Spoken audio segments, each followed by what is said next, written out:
Saludos desde Brasil, donde hay una lucha fuerte antifascista y antiimperialista. En mi país, el llamado país de la democracia, entre comillas, nosotros sí tenemos presos políticos. Y yo diría que todos los presos sociales o los presos económicos también son presos políticos hasta un cierto punto. Pero es importante enfatizar quiénes son los verdaderos presos políticos. Entonces voy a comenzar el análisis desde ahí. El gobierno y la clase dominante norteamericana tienen un monopolio sobre la violencia. Cada día nos den sermones a nosotros en Black Lives Matter, en cualquier movimiento social como Occupy, las vidas negras importan. Y siempre nos están diciendo que tenemos que ser pacíficos. Pero cuando la policía, cuando el gobierno, cuando la Guardia Nacional ha sido pacífico con el pueblo afroamericano, con los inmigrantes y con los movimientos conscientes. Entonces, hasta el día de hoy, las Panteras Negras, el movimiento por la independencia de Puerto Rico, los que defienden a Cuba, han sido víctimas de una persecución política bastante fuerte. Ana Belén Montes, una puertorriqueña, es un buen ejemplo. Ella fue de las llamadas whistleblowers que denunciaban al gobierno norteamericano y su terrorismo de Estado. Y ya lleva 6 décadas contra Cuba. Ella sigue presa, nada más por haber informado al público y por haber tomado documentos del FBI y del Departamento de Estado que demostraba la agresión cruel y el terrorismo contra el pueblo cubano. Y hay bastantes whistleblowers, Snowden, por ejemplo, que sigue en el exilio. Por supuesto, Julian Assange, ellos tienen ya años persiguiendo a Julian Assange. Ahora los otros presos políticos, las Panteras Negras y otros colaboradores y dirigentes del Black Liberation Movement, el movimiento por la liberación afroamericana. Mumia Abu Jamal, el padrino de Tupac Shakur, tal vez el rapero más importante en la historia de nuestro país y del mundo. Mutulu Shakur sigue enterrado porque la cárcel federal donde está bajo tierra en Arizona. Entonces hay listas de cientos de presos políticos. Los otros presos políticos más destacados son de los movimientos indígenas que resistieron la guerra del FBI, que resistieron toda una campaña sucia contra su autodeterminación. Cárceles son infrahumanas y yo hablo de experiencia personal, hablo de mis hermanas de sangre, hablo de mi hermano mayor, hablo de mi familia, hablo de mi vecindario. Cuando tú estás preso en los Estados Unidos, como yo mencioné, te tienen en una celda. Yo estoy aquí en la favela de Brasil y estoy en un cuarto que se podría decir que es un cuartito. Bueno, imagínate 30 hombres en ese cuartico, en esa celda, sin espacio. Y después te tiran una comida. Y si hay un bully, si hay un abusador, él va a pegar la comida tuya. ¿Y qué tú puedes hacer? Y ahí van corriendo los ratas, hay cucarachas. O sea, estamos hablando de algo que los gringos quieren decir que eso existe en otro país. No. Nosotros llamamos aquí el tercer mundo adentro, aquí en la periferia, en los guetos. Es un tercer mundo adentro. Y así es que nosotros vivimos. Pero nadie nunca habla de eso por la censura que hay en ABC, en CNN. Ellos no quieren tocar esos temas. Entonces la violencia adentro, si tú tratas, por ejemplo, de estudiar, porque a veces las ONGs, los llamados programas no lucrativos, los non-profits, ellos logran un programa u otro para ejercicio o un programa académico. pero ellos tratan de acabar, de terminar con esos programas. Entonces, por eso que hay tantos suicidios. En mi país hay una pandemia de suicidios por los presos. Hay otra pandemia de suicidios por los soldados que han vuelto de guerras o que ni siquiera entraron en guerras, pero fueron sujetos a un régimen de violencia fuerte en su entrenamiento. Entonces, el llamado país democrático, yo creo que es importantísimo expresar la realidad desde adentro.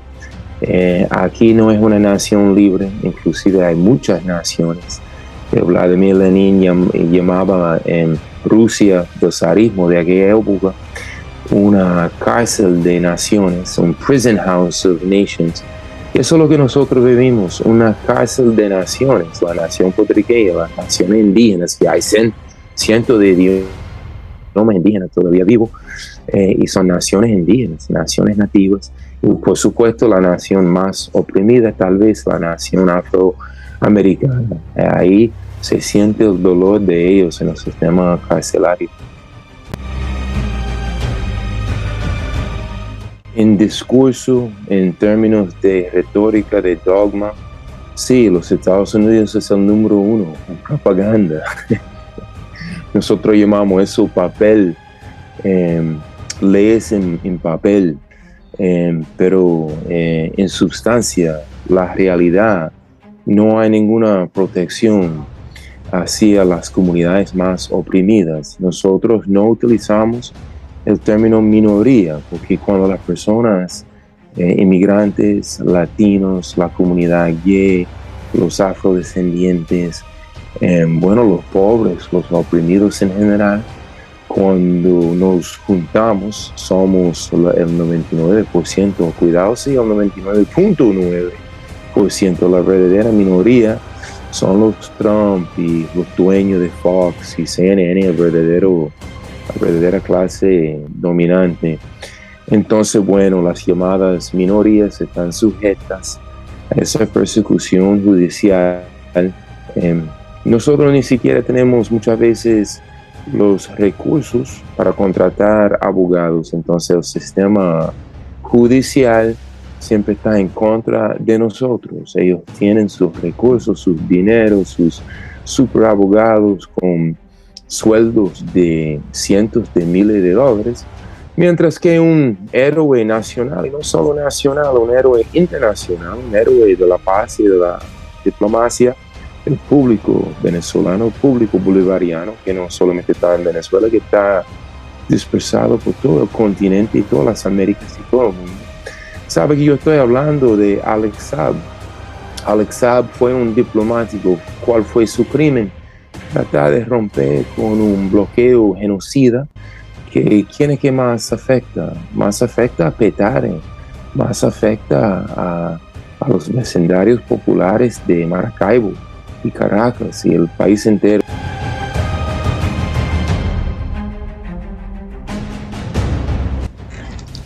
Desafortunadamente, Stephanie, está muy cierto. Hace 16 años yo le expliqué en una aula mía de 53 estudiantes que si alguien fuera a invertir en la bolsa de valores, la mejor inversión bajo el capitalismo es la inversión en las cárceles privadas, porque van aumentando todos los días. Ahora, yo dije eso de una forma académica. No quiero que ninguém invierta en la bolsa de valores de ninguna forma, y mucho menos en el desprecio y la desvalorización de la vida humana allá en nuestro país. Pero cada día más jóvenes nuestros, la gran mayoría negros y latinos, y indígenas y todos pobres, porque el rico y el hijo del rico puede ser un asesino, puede ser un violador, y hay muchos.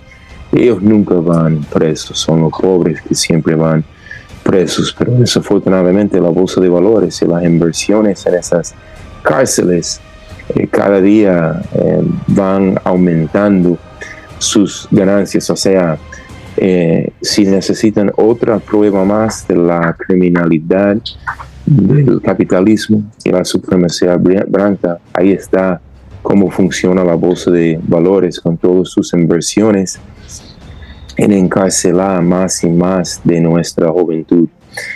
El joven que viene de donde yo vengo, en la 149 del Bronx, que es una esquina bastante destacada, hay una pandemia de drogas, de heroínas, de opioides, de muerte. Hay una pandemia, es una genocida que nosotros vivimos todos los días. Nosotros lo llamamos un cementerio de hombres y mujeres vivos.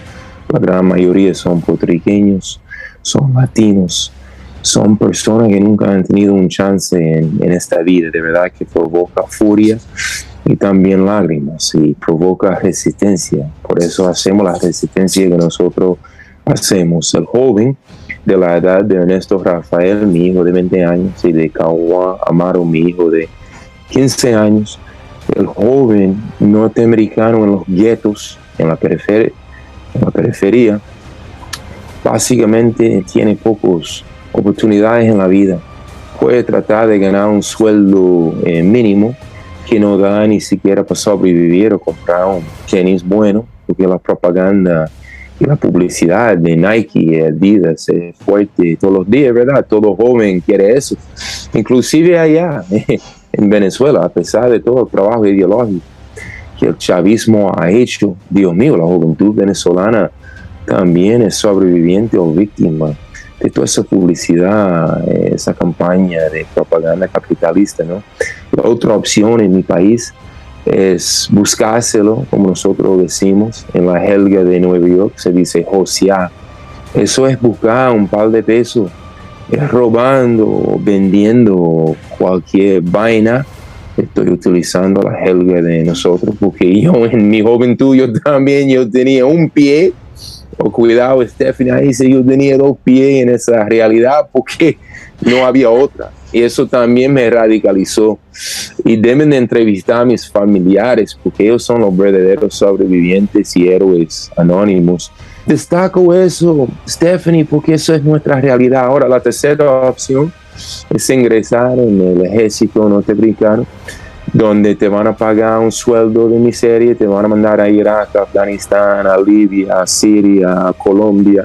Bueno, con Gustavo Petro y Francia Márquez ahora, ojalá esperamos que no, pero hay una cantidad de soldados norteamericanos. Es muy difícil para nosotros los investigadores saber exactamente la cantidad de bases militares que los gringos tienen en Panamá y en Colombia, los soldados de ocupación, de infamia, de humillación en muchos países del mundo, porque el Pentágono a veces esconde esa cifra. Bueno, esas son las 3 opciones básicas de la juventud. Por eso tantos jóvenes entonces caen en Rikers Island. Rikers es la cárcel más grande en Nueva York, en la alcaldía. Ellos tienen años y décadas diciendo que van a cerrar esas cárceles. En esas cárceles no existen educación, no existen los derechos humanos básicos. El caso más grande en Nueva York se llama Rikers Island. De nuevo lo llamamos como la famosa salsa, el cementerio de hombres vivos, y digo hombres porque la mayoría son hombres. La opresión de la mujer en mi país es una cierta opresión, y la opresión de los oprimidos que son hombres es otra opresión. Entonces ahí el joven entra. Es una violencia terrible, igual que aquí en Brasil, porque tú estás secuestrando a los jóvenes con más trauma. Nosotros hablamos de generational trauma de generación en generación. Estamos hablando de jóvenes que fueron violados, que fueron abusados sexualmente. Hay una cifra aquí en mi país. Por cada 30 estudiantes hay un maestro. Para cada carcelero, yo creo que es así que se dice en español, por cada guardia allá en las cárceles hay 3 o 4 presos. Ahora, para cada joven en las cárceles, y también a veces llamamos nuestras escuelas de educación, que no es educación, es deseducación. Tenemos allá un refrán que hay que desaprender para poder de verdad aprender.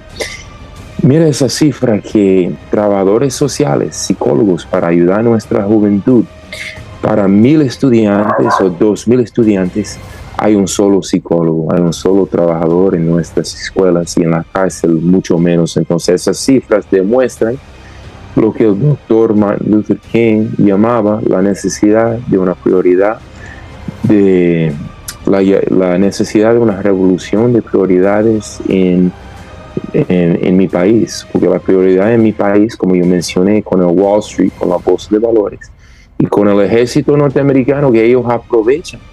Ellos saben que con la pobreza, un mayor número de migrantes dominicanos, de jóvenes afrodescendientes, y nosotros los blancos pobres, nos vemos con la necesidad de ingresar en el ejército norteamericano a llevar a cabo sus maniobras de espionaje y de imperialismo en los 4 puntos cardinales del mundo por la necesidad económica. Entonces Muhammad Ali hablaba que el pueblo vietnamita no era su enemigo, y por eso él fue preso, el campeón mundial de peso completo del boxeo y una voz a favor de la paz. Entonces nosotros en aquella época, bueno, yo no había nacido, pero los movimientos antiimperialistas denunciaban eso, porque existe en mi país lo que se llama un draft o conscripción. El draft es que nosotros recibimos una carta cuando tenemos 18 años que tenemos que registrar con el ejército norteamericano, con los marines y la marina marítima y el ejército, the Army. Entonces, bueno, por la pobreza hay otro draft, o sea, nos están impulsando, nos están obligando a entrar en ese ejército, porque no tenemos cómo sobrevivir. Entonces el preso común y el preso que está en el ejército y el preso de las calles que está en la búsqueda de sobrevivencia viven una realidad bastante parecida, que se llama la enajenación social y la enajenación económica.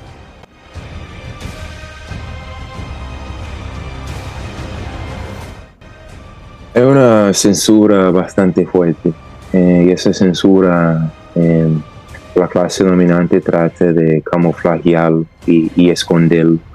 Yo como académico, ¿verdad? Yo hablo en defensa de Cuba, que hay algo positivo en Cuba, que hay algo positivo en Venezuela. Cualquier estudiante se puede convertir en como una oreja, en un chivato, y puede ir a decir que yo soy comunista, yo soy anti-americano. Entonces la censura es fuertísima. Hay pocos catedráticos que pueden alzar la voz de esa forma. Nosotros tenemos la llamada política de identidad, o sea, tocar unos asuntos de una forma liberal, decir, los inmigrantes merecen derechos humanos, enfocar en un solo punto. Sí se puede, pero llamar a cuestionar un sistema completo, decir que el futuro tiene que ser un futuro socialista, colectivo, un futuro sandinista, un futuro zapatista, un futuro bueno de tantos héroes